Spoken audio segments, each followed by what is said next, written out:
us, made us, saved us. Love so strong that the hard times praised us. From base life roots to the freeway nights, we turned small grooves into launchpad flights. Yeah, this the vibe that raised us, made us, saved us. Love so strong that the hard times praised us. From base life roots to the freeway nights, we turned small rooms into launchpad flights. Up there. Got and it. It was. Did it look good on him? It was really, really cool, man. That's awesome. Really cool. Oh, the trip? The trip was great. I got to be on the podcast, Zenter. Have you heard of Zenter? Is that his? Well, it's not his company, but he's working with them. So he's a senior vice president with Zenter. He invited me on that. You should go. I will. Zenter is I don't know why, but democratizing healthcare.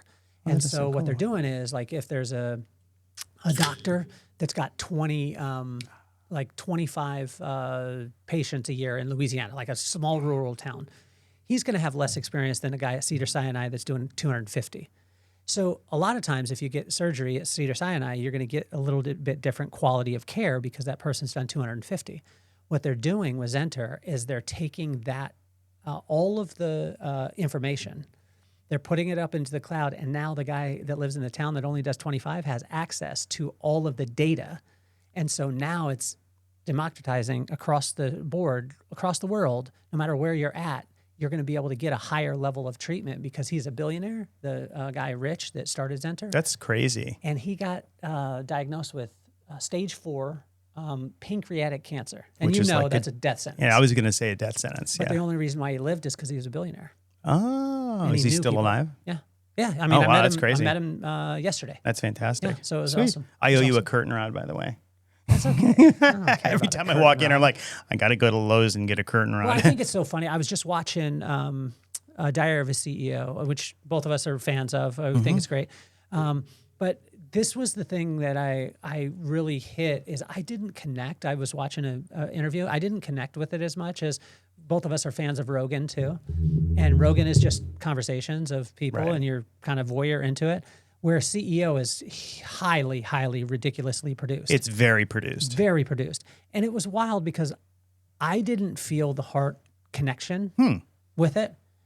And because, well, maybe it was because it was Ivanka Trump too. Oh. And she was talking, but she was very guarded. She wasn't having a real conversation. No conversation. You know, I was listening to Stephen Meyer on some other podcast. He's a famous like intelligent design scientist, and he's got super solid credentials, right?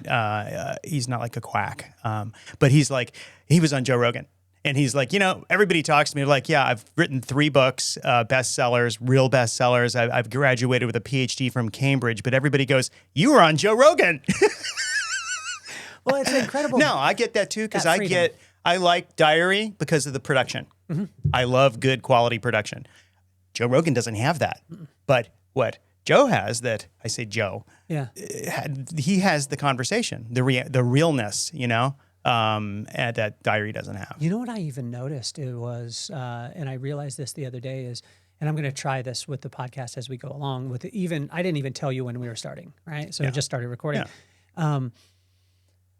I found that when I do an introduction of somebody, they tighten up. Oh yeah, they're like, They tighten. Yeah. And so I'm gonna work with it. And, you know, obviously I want people to tell me, you know, the audience to tell me and let me know of it. But just starting in on a conversation is so incredible. You told me that you were going to have me teach me how to open this box. yeah, okay, so Is it heavy? No, you can lift it. I mean, Okay, you can let pick me it up see and if I lift can- it.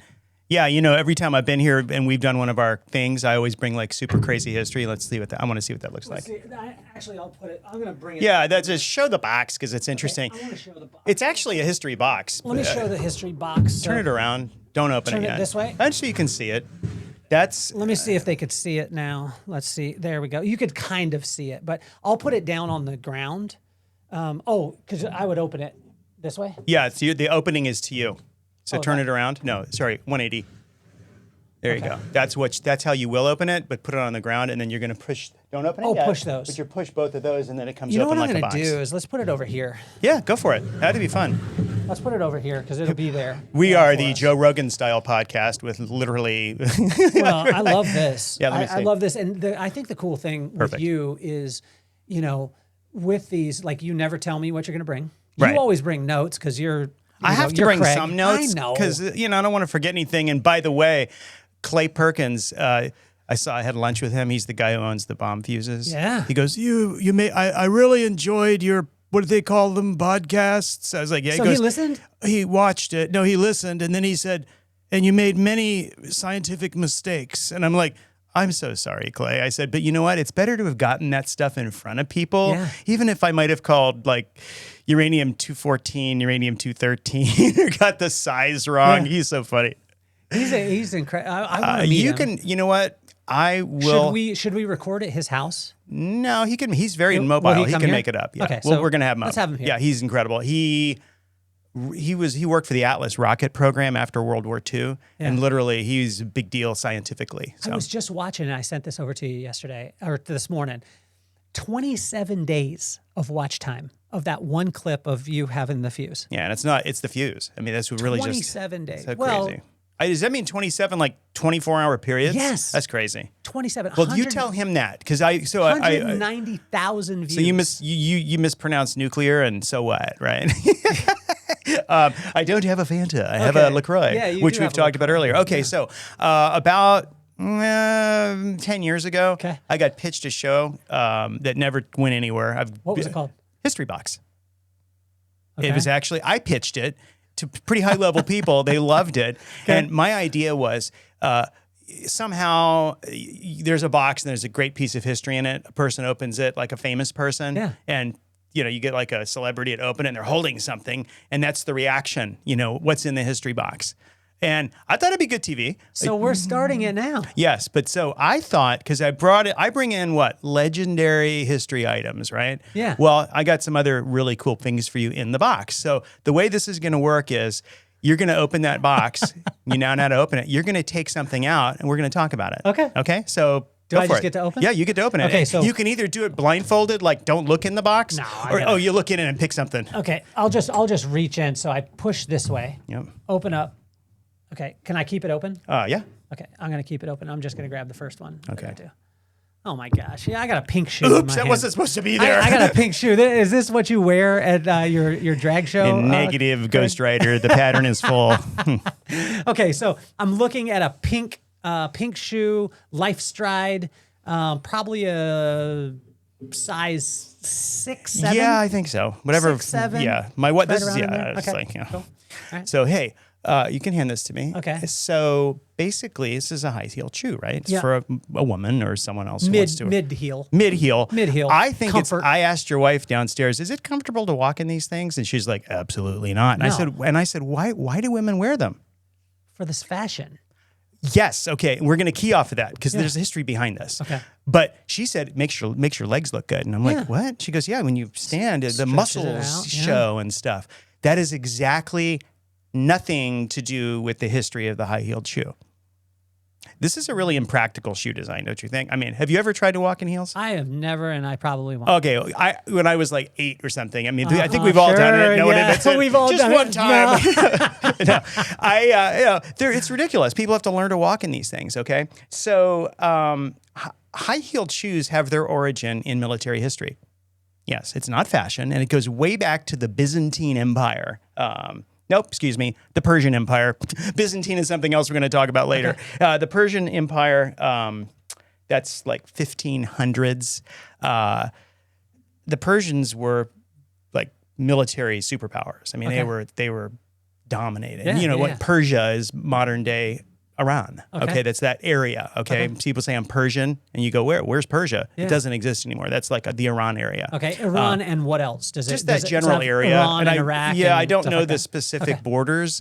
Wish I did. I should. I love when you ask me questions I don't know the answer to, but I will know the You'll answer. find you're going to text me Yeah, tomorrow. exactly. Actually, no. By the time we're done with this, you'll probably be texting me during this show. It's hard for me not to lean over on the floor and grab my phone.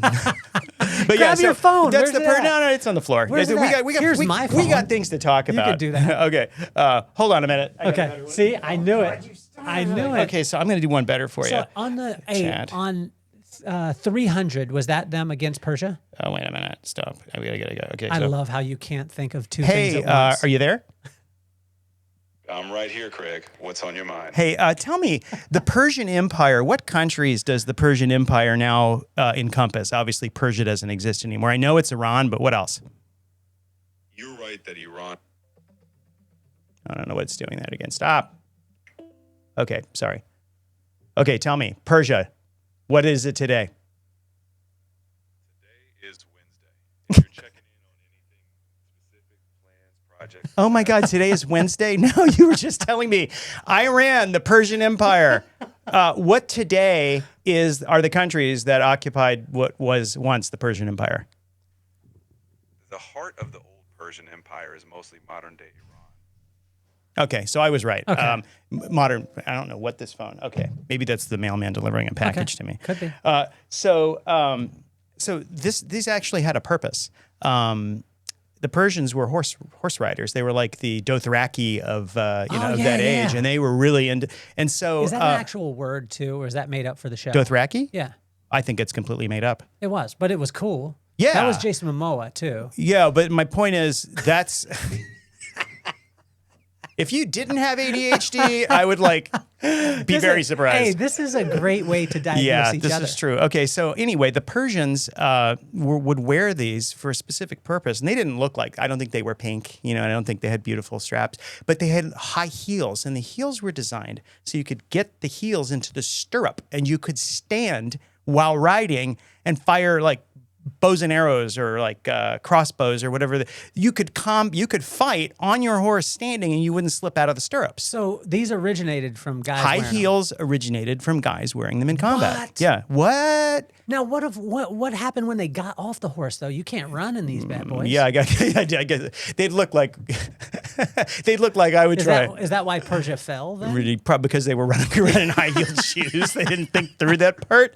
Yeah. No. Okay. So that's a good question. Okay. But maybe they had extra shoes. Then when they get off and fought, they was excuse me, scene. I gotta change my We gotta shoes. check this out. Point is, I don't think they ever wanted to go off horseback because if you're on horseback and you're fighting someone off horseback, you have a massive competitive advantage. It's like the knight in medieval Europe fighting the peasants. I mean, they're literally a horse is like a tank coming through. It breaks through the lines. You got so many. What's the sword called? What's that big Dothraki sword? I forget. But yeah, the big sword. I mean, you could literally kill people from. Find out what the sword is called. Yeah, I want to get one. Katana was the Japanese sword, Japanese. the middle-sized sword. Let's find out what the Persian sword. Little newsflash, though. Dothraki is not a real country, okay? And neither is Game of Thrones. Is not a real world. So how did we get from the Dothraki, the Persians, on a horse to this? Yeah. I have no idea. Okay, so the French did it. Leave it to the French. Louis XIV was the French are always emulating and let me say this differently. The French were always looking for ways as men to be masculine. Okay, and so this wasn't yet a female thing. The men in Louis XIV courts started wearing high-heeled shoes. Why? Because it was militaristic. In other words, this is just maybe 100 years after the Persians were in play, and don't know if the French actually did the same thing. However, it was a military style, okay? And so it's masculine. It's like you just got off your horse and you got your high-heeled horse riding shoes, okay? They probably stopped looking like that, and they got nicer and nicer because was it a boot with a heel, almost like a platform? It could have been anything. I mean, if you notice, the only... Listen, most of what I know from French fashion is from History of the World Part 1, Bernays, yes, give me those delicious raisins left. You ate yours, these are mine. They're clomping around here. Heels! That's what it is, Mel Brooks. I can't walk in heels. Was it a challenge, though? I mean, was the French side of it the height of the French? Because... I know Napoleon was known for being smaller. And he was later. Napoleon was later, right around turn of the 1800s. So but was that a common thing? Was the French culture, were they a little shorter than the rest, or were they just using I boots think because back the in those military? days, no, that the heels were merely designed to look good. Yeah. Really? Look good like, hey, I just got off my horse. That's I'm a military wild. genius, as I'm walking around in these frills and wigs. But I'm wearing the high-heeled shoes, which are very masculine. Yeah. Other thing, too, is we'll talk a little bit. People think French are like bad. Yeah. What's the joke? It's like a World War II French rifle. It's just dropped once. It's almost never used. the French have a bad reputation because Really? of the Germans, because they basically, the Germans rolled right over them. Okay. So you talk about French military prowess, most people think, nah, it's not so good. The French were actually the military kings of Europe for quite some time. Really? In fact, if you look, give me a rank in the U.S. Army, an officer rank in the U.S. Army. E7? No, not that way. Give me the actual name, like lieutenant. There, I did it. Lieutenant colonel. Lieutenant. It's French. Battalion, regiment. And I'm not speaking French very well. Every single military term we use today, Were you almost just using terms and using a different accent? regiment. Yeah, regiment. sure? Yes, Are you sure regiment. that was a French word? Because I'm holding a high heel shoe, literally going to hit you with it. Let's get back to the topic. So it eventually morphed into ladies starting to wear these, and then it became a fashion item. And I don't know the transition, how it went from males trying to emulate combat horse riding Dothraki. prowess to the females, but yeah, that's how this got started. That's wild, Yeah. man. Isn't that neat? And of course, I don't think this would be a very effective horse shoe. So if a person knew that, they wouldn't actually be cross-dressing if they wore these shoes. Right, exactly. So a symbol of femininity had its origin in battlefield equipment. Wow. Crazy, huh? That's nuts. Yeah, it's super nuts. So that's the shoe. Give me that one. I get All to right. set that off to the Yeah, side. We're go going for back it. in the history box. Go for another one. Go back in the history box. Going Pull back something in the else out. I history can't box. wait to see what comes out. One of my favorites. What is it? I used to think this was called quack quack duck tape. Really? That's what I thought it was. And it probably wasn't that long ago until I realized there was not a K and there was a T. There is now. Yeah, it's a spoiler here. So, yeah, this is duct tape. It's like, Craig, where do we go into the desert? You're going to tie me up and leave me out there now. yeah. Do you have a shovel, too, in that box? No. And a tarp? So you said that. Really interesting you should say that. Because for most of my life, I didn't know, is it duct, like D-U-C-T, or duck, like the quack quack? And you I said thought it was the quack quack. Yeah, you thought it was the quack quack, and then you said, well, no, it's duct tape, right? Because we use it to secure ducts in the attic. Yeah. Okay, well, would it surprise you to know that this actually began life in World War II with the name duck tape, D-U-C-K? No way. Way. So I was right. You were right. I was right. You don't know why you were right, but I you were right. I don't know why. So, and it was the solution to a problem. And the problem was, by the way, that is an ammunition box. That's actually a World War II German ammunition box. Really? Brought back by a veteran with some stuff in it that I have, but I grabbed the box because it was cool. What did you? What was in it that you had? Just military artifacts and Okay, got it. relics, yeah. Some daggers and some flags and stuff. Just as a When you say just and stuff like that, it's so great because what is just to you is wild to us. Oftentimes soldiers couldn't go to the UPS store and get a box, right? So they'd grab what they could. And they in this case, this soldier, and his name is very almost illegible on the front, but he just grabbed a box from the field, a captured German ammunition crate. So this was World War II and he on the packaged field. it and literally labeled it and sent it back through the mail. That's crazy. Yeah, and that happened a lot. Sometimes they'd build their own boxes. Sometimes they'd find one. So yeah, they couldn't just go buy a cardboard box. So there is some history to the history box. However, the tape is somehow related. I'm about to tell you how. Get me. Okay, so as I said, necessity. I didn't say, but I thought necessity is the mother of invention. Well, there was a problem in that the U.S. Army needed a way to keep ammunition crates securely closed in inclement weather. Okay, so Johnson & Johnson, of all companies, I mean, they make literally everything. They had a subsidiary, I don't remember the name. It was like Permaseal or Permacell or something. They came up with a waterproof tape that they could use to seal ammunition boxes. Okay, because they could, and you wanted it that way, so you're in a combat situation. You don't have to pry open a box with a hammer and it's nailed shut. I'm sure some weren't, but for the soldier, they need to be able to grab the box and rip it open. But it couldn't be so easy to open that it would fall open in transit. So they came up with a waterproof tape. Now, go on the internet. And the internet will tell you, and ChatGPT will tell you, because it told me this morning as I was doing a little extra research, that the name duck, D-U-C-K, was because it was waterproof, and the soldiers came up with that to call it duck tape because it was impervious to water, like a duck's back. That's what I thought. Right? Well, Not exactly true. The original duck tape was made of a material called duck cloth. Okay, DUCK cloth. And that is the reason it was marketed and shipped as duck tape because of the cloth. But there was a little play on words because it was also waterproof. And so that sort of stuck. They didn't like use as a marketing gimmick a picture of the duck. They didn't really need to because it was a government contract. They had a customer, America, right? But so that's the origin. And I'm sure although there is no documentation I could find that soldiers were joking about it, not like a cartoon or a funny thing in an old movie, but they called it duct tape, DUCK.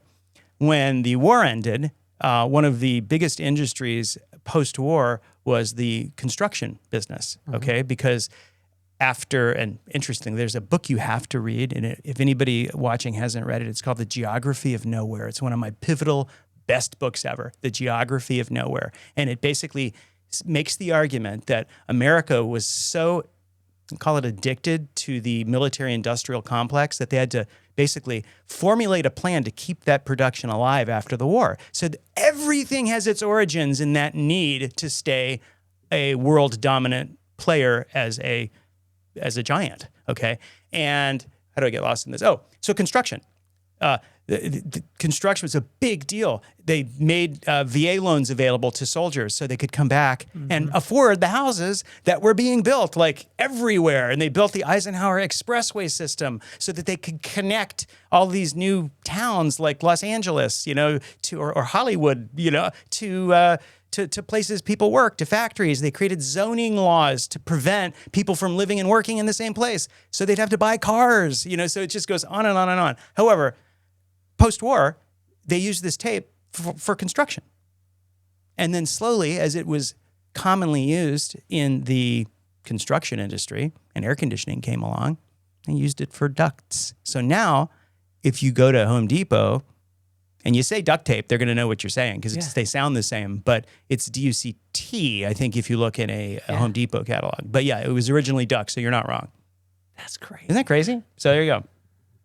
This is wild. Put that over there. Yeah, I'm what's going next? back in the history box. Hey, back into the history box. Back in the history box. Total rando, right? Lipton tea, cold brew is what I have. And this is what was given to me by the Four Seasons.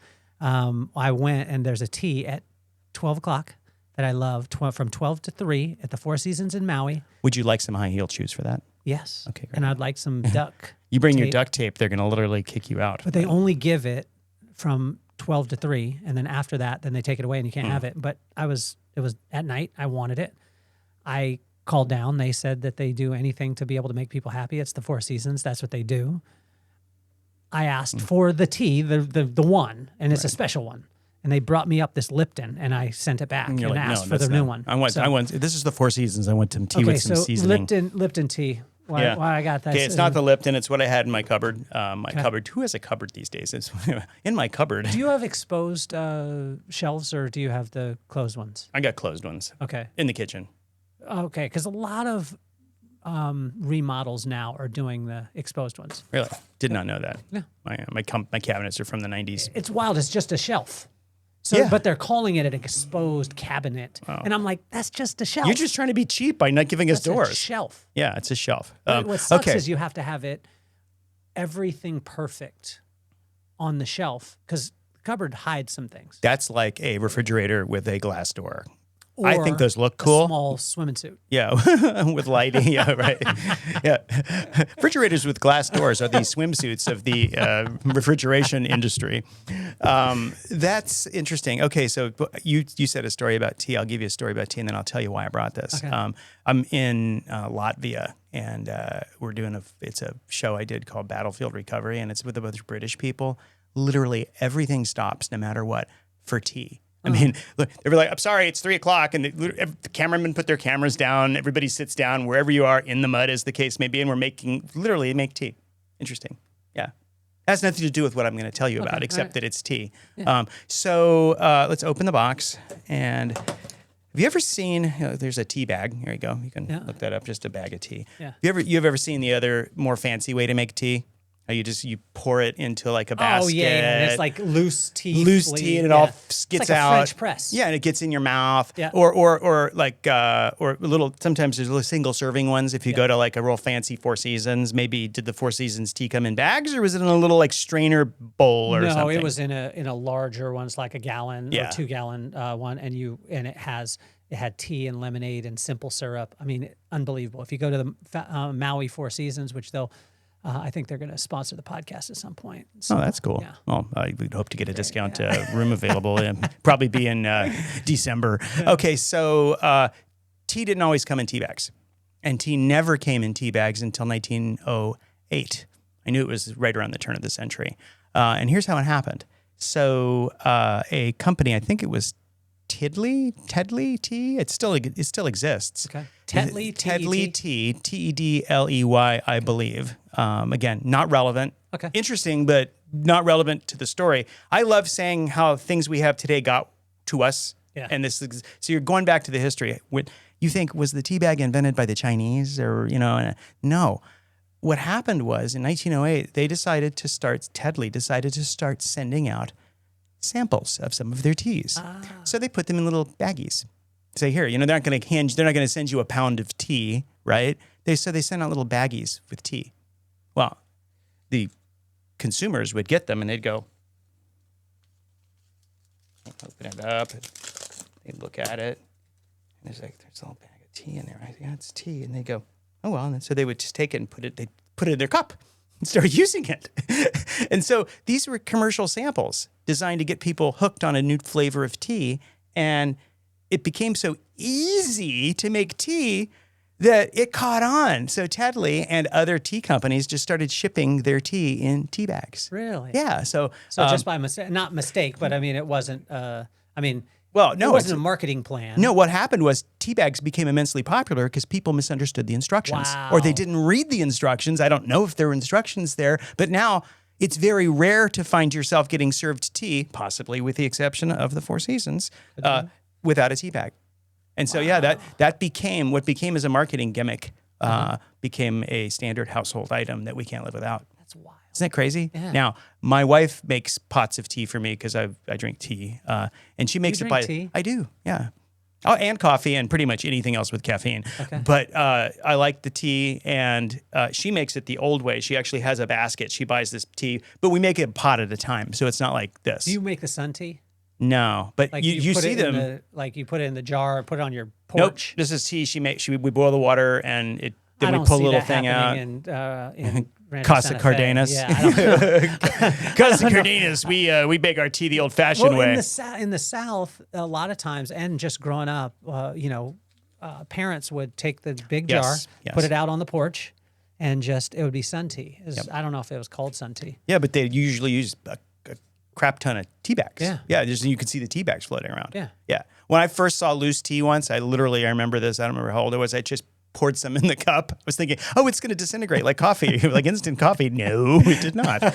So I've been wondering what I would have done in 1908 if I got one of these bags. I'd be like, oh, what is it? Yeah. And I'd throw it at somebody. I don't know. And then So that's tea. And Tea bags. Yeah. Not that old of an invention. Kept around by accident because people didn't read or follow instructions. That's crazy. So tea is the 1906 version of the blinking clock on your VHS player.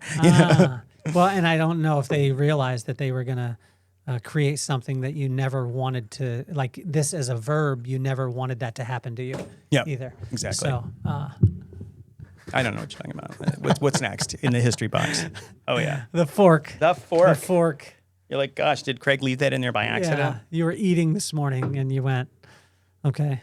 Yeah, okay, so this is where the Byzantine Empire comes in. Byzantine? Byzantine Empire. This is Where like is Byzantine at? Byzantium is like Turkey area. Oh, okay. When did it change names? Well, I think around, again, I'm not 100%, but right around the 5th century, it became the seat of the Holy Roman Empire, which was the follow-on to the Roman Empire. When the Roman Empire fell, Really? there was the I'm missing a couple of things, but yes, Byzantium. Was the seat of the Holy Roman Empire. There was also Rome. I mean, there was Okay. some division and argument over, well, where's the true church? But yeah, the Byzantine Empire. That's Byzantine. and Constantinople, Istanbul. You know the song Constantinople.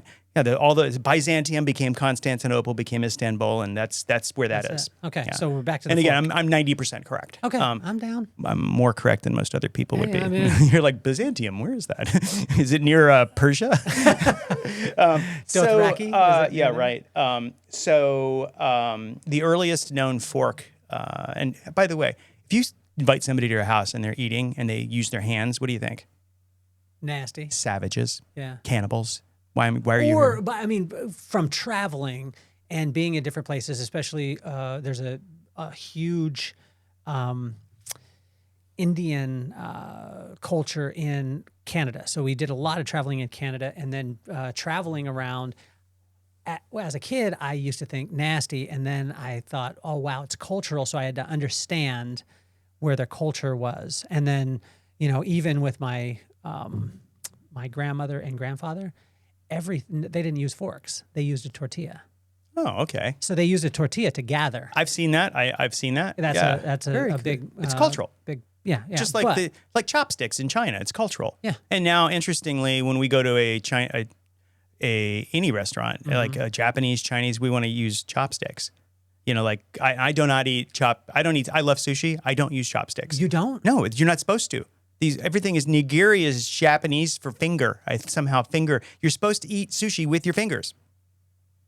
However, it's not polite. I do that. My wife goes, "Oh, I can't believe you're doing that." I'm like, "That's the way you're supposed to do it." Did I you used wash to your live in hands Japan. before? Yes, I did. But I do know where my hands have been, so Okay. I wash them for me Yeah. and for others, I guess. But Okay. okay, so the fork. The Byzantines developed the fork, and it eventually migrated to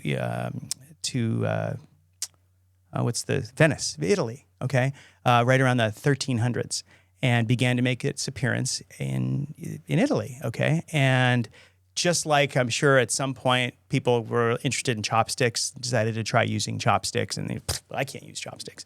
Well, the fork was an import, and it didn't go over very well. Where'd they import it from? Well, the Byzantines invented the fork Invented it, as a okay, way to and then- eat your food. I mean, then came to where? put food into your mouth. Through probably the Silk Road and trade routes, along with the plague, by the way, into Venice, and a lot of new stuff from uncivilized areas came through Venice because that's where the trade routes ended. So not only did silk and spices come there, but things like the fork. Okay, and some people started going, "Oh, this is an interesting way to eat," and it was immediately considered to be. What's another word for? I got to look at my notes because there's a word I want to use. It's like highfalutin. It's stuffy, like you're arrogant. Bougie. That's it. It was considered really bougie, lazy, and rude to use a fork, and excessive luxury. That's what I'm thinking. So the church actually condemned fork use because they thought it's haughty. You're trying to be something that you're not. So you just need to stay savage and just eat with your sop fingers. it up What's with your wrong fingers. with you? Why are you using this pointed object to eat with?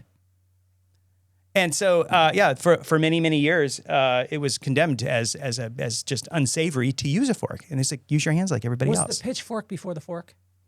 Hey, let me think. That was a joke. I wonder if it was an iteration because you got farmers or you're farmers and you got the pitchfork and then they're like, wow, I could pick up hay with this. Could I pick up my food with it? Was it that way or was it the other way? I don't know. That's a good question. But it's like, the church thought, well, why would you use an implement when God already gave you one? It's called your fingers. Use them. Okay. It's Let's arrogant. ask real quick. Go for it. Hey Siri. Let me see here. Yeah. Your phone's working as Hey well Siri. as mine. Okay, let me ask this real quick. Let's see. Okay, so when you're talking to yours, was the pitchfork? Oh, it's not doing it. I'll do it really quickly. Hey, I'm talking about the history of the fork that you use for eating. When did the pitchfork develop? Did it come before the culinary fork? The pitchfork definitely predates the dining fork. Pitchforks being simple agricultural tools for lifting hay or grain go back thousands of years. Farmers had them in ancient times. The culinary fork, though, took a lot longer to catch on. While two-pronged eating forks were seen in the Byzantine Empire around the 7th century, they didn't become widely accepted in Western Europe until around the 16th or 17th century. Gosh, that must have been after the Protestant Reformation when things changed and the Catholics were no longer in charge of Europe. That's wild. Yeah, I mean it's obviously hygienic. It's no more rude than using your fingers, I guess. But I think it's a lot better. It's interesting how cultural norms change. Yeah. Totally change. This is not as fun, I don't think, but it's interesting to note that for a while the fork was considered sinful, arrogant. Well, I love going through this kind of stuff because there's so many times with my kids. My kids get so jacked up on me because they'll say a word and I'll be like, "What was the root word of it, or where did it come from?" Like I was talking about the word provision yesterday, right? So this was a big thing God put on my heart, right? So I was spending time and I asked for guidance and provision. Yeah. And I was like, I don't really talk like that. I don't use provision, whatever. Provision. But when you think of provision, you think, stuff that you food. get. Food, yeah. Food. It comes to your hands. My But what God revealed to me at that time, he was like, break the word in half. Vision. Okay, so He wasn't as concerned of filling my hands with what I wanted. He was more concerned with opening my eyes to what was possible. Provision. Oh. Does that make sense? That's really cool. So pro is that? And you know what the word comes from? No. The root word was provide or to foresee. It actually meant both. Provision, see beforehand. Right? So but there was two parts of it. Provide, right? But how could you provide? By having foresight. I love that. That's amazing. That's right? crazy. So that's the reason why I was saying. That's like one of mine is discourage and encourage. When you use words. Oh, discourage. Do you discourage when someone says like stuff to you and makes you feel small and makes you less willing to take risks and you think smaller of yourself, like I can't do this, so you don't have courage. It actually squishes your courage. Either words or actions or something someone does to you. Encourage. When someone encourages you, they speak life into you and they use those words and actions to help you, to give you the courage to do stuff. I want to discourage you from wearing high heels if you think that you're going to be able to stand up on your horse. There's other ways to be able to stand up on your horse. Yes, well, I don't use horses for killing people. Okay, just wanted to let anymore. You know. Yeah. Neither, what I mean is, people don't. I never did. Do we got? Give me So that there's one. your fork. I'll set that one over okay, here. perfect. Do I got one more? I don't know how many's left. I think you have a couple in there. Do I? Okay. Oh, there's one. Oh yeah, Campbell's soup. Soup. I just think of being sick. I just think of what's his name? What's the artist? I know Andy Warhol. Andy Warhol. Yeah. I also think now, as I turn 50, I just think of sodium. Yeah. Well, this is not low. This is full on sodium-filled chicken broth. Yeah. Check out how much sodium is in this. I'm afraid to. I can't see it. I can. It's sodium. It's salt for you and I. Let's see, sodium. I hope they don't sue us for saying there are 750 milligrams. It's 33% of your daily allowance in one small cup of soup. Wow. That's crazy. Pretty strong. Yeah, well, it's for preservative. They use it as a preservative. Okay. Yeah. I ain't hating on that. I'm fine. I know, right? It preserves the food. It doesn't preserve you. Preserve my life, though. I mean, I grew up on this stuff, and I thought that every time you got sick, that chicken noodle soup healed you. Right. Okay. That's So what my mom told me. let's talk about Napoleon. Okay. The second time Napoleon has come up, right? I'm down. Right turn of the century. That's the 18th. That's the 1800s. So I always get confused with the 18th century is really the 1700s, But right around end of the 17th, the early 18th, the Napoleonic Wars were happening. Okay. They weren't happening. Napoleon was basically trying to kick butt in Europe. And remember I said the French were literally the military masters of Europe. Well, he was fighting with everybody. He wanted to control and rule Europe. He was like the Nazis of the 1700s and Really? 1800s. Yeah. And there have been many countries that have tried that. Germany was the last, but the French did it. The Russians had a play. The British had their empire, not necessarily in continental Europe, but around the world. But Napoleon and the Napoleonic Wars lasted until the Battle of Waterloo when he was defeated. And this was 1812, 1813. So it was a long series of conflicts, right? Well, one of the problems that he had, which is a problem that a lot of militaries do have, is feeding their troops. Okay. You got a lot of ways to feed your troops. You can either live off the land, meaning basically as you invade or take a town, you just take the food. You bring it with you. That's another thing. I mean, how else can you? Or you starve, or you kill and eat your horses, unless you're wearing high-heeled shoes. And if you are, you got to use a fork. And we can tell you everything. And don't forget a little cup of tea with that. Yeah. What's left? Oh, duct tape. Shut up, Craig. Get some duct tape on his mouth. Yeah. They actually, I think it was 1795 or late 1700s. They basically tried to come up with a way to preserve food. And they put up, there was a prize offered, and I don't remember the name of the person who developed the canned good, but some genius said, well, if we can our food and preserve it, I guess with salt, it'll last a lot longer. You can take it with you. So that's the origin of canned goods. Really? Now, the old cans looked a lot different than these cans. These are like little packaged things that go on the shelf. Old cans were like barrels. I mean, they were like, and you know how you'd have to open a can? You have to open a can. You would use like a chisel and a hammer or a sword or anything you could get. They would have to open those cans that way. But that's where the origin of canned goods is. It was military again. The need to feed your troops resulted in the development of the canned food. Wow. Yeah. You want to know something else? Yeah. Remember what I said? How they opened the cans? They'd use anything. I mean, I tell you what, Kelly, open that can and do not go into your kitchen. No, I couldn't. What would you use to open know. that can? I mean, I would smash it on something. Yeah, smash it. Do you ever remember the Tom and Jerry cartoon when do you ever see that? The parents, I mean, the owners go out of the house and they leave all the food for I guess it was Jerry, but they don't leave a can opener. And they literally, the whole cartoon is how they get these cans open. They're squishing them. Yeah. They're starving. They can't get the food open. Did you know the can opener? I don't have a can opener in there. I actually was going to go try to buy an 1800s era can opener just to show it. And I didn't even really know what they looked like, but they were like very simple affairs. You had to just basically do this. Yeah. That wasn't invented until 50, 60 years after the can. Can you believe that? That guy. Yeah, literally 50 years of opening cans however you could, But you poking just make holes in them, Yeah. and finally said, well, if we just do this, we can, and so the can opener was 50 years I later. wonder who invented it, and that guy ended up like on fire. Yeah, maybe he forgot to patent it and didn't know make any what? money. Is there anything in there? My history box is empty. Well, there's air in your history box. Let's There talk is. about air.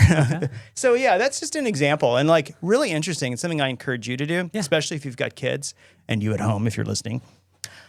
If you see stuff around your house or a car, I mean, it's sort of a new invention, but Google it or ChatGPT it or whatever. Look it up. Say, what's the origin of this item? Things might surprise you. Some things, they don't really have an interesting origin, but the origin story of so many household items, things we use in business every day.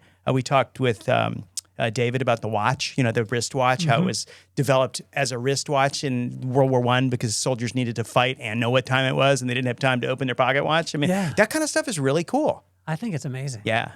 And also too, it kind of gets my head moving where what other things can you come up with, new ideas that you could come up with by studying things like this.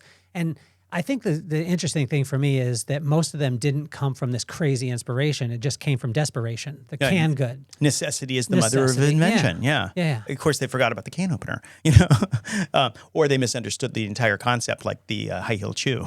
But it blows my mind. That's incredible. Blows my mind. And the history box is also a piece of history as well. I love the history. I mean, the history box. We're gonna have to do this again. Yeah. And I like the fact of the fact that somebody said no to it, that you pitched, on TV. Hey, TV's it's a hard nut to crack. A lot of great ideas, they never get produced. That's why YouTube is so wonderful, because people can actually produce. Is it mostly because of relationships? No, I think there's just a lot of there was a lot of content competing for those few slots on television. Yeah. But with the advent of the internet, anybody can be a TV star, on YouTube. This was probably it was post-internet, but it certainly wasn't the world of YouTube. Yeah. So that's what I got, and I bet you thought I was going to bring a box that had something like these, like this is in here is the Lost Ark, or this is the lost tablet of the 15 Commandments. Or 15, I'm kidding, the 10 Commandments. I don't put it past you. I mean, this part for me is so great because I do have conversations with my family all the time, and I ask them the origin of things, and they're like, just shut up, let's just have dinner, or let's have whatever. But I love the origin parts of it to understand, because if we don't understand where we came from, we can't understand where we're going. You know what I mean? And Agreed. So I think that's amazing, man. Agreed. You're incredible. You are and thank incredible. you so much, because we were talking this morning back and forth, and I just said, hey, 9:30, and you were like, bang, I'm bringing I'm a here. history box. Well, I had this idea before, Yeah. and I had items picked out. So once you said come, I'm like scrambling around my house looking for a high-heeled shoe. Let's work out what I want to do with the history box is let's figure out a way to be able to put a light on it that when we open it, then the light is shining almost like that'd be great. Like Marcellus Wallace. Oh, his soul. Yes. People did not know that. You knew that, of course, that was his soul Fiction. inside the Yes. Pulp Fiction briefcase. That's incredible. I can quote Pulp Fiction, unfortunately, just like I can really quote History of the World. I like love perfectly. History of yeah. the World was amazing. Yeah, thank God I finally found a use for my pink high-heeled shoe. Just kidding. It wasn't mine. It is your wasn't size, mine. though. Nope. It's The Campbell your soup size, was. man. So, well, I appreciate you, brother. Peace. Yeah, you're the man. Yeah. And this the vibe that raised us, made us, saved us. Love so strong that the hard times praised us. From base life roots to the freeway nights, we turned small grooves into launch pad flights. Yeah, this the vibe that raised us, made us, saved us. Love so strong that the hard times praised us. From base life roots to the freeway nights, we turned small rooms into launch pad.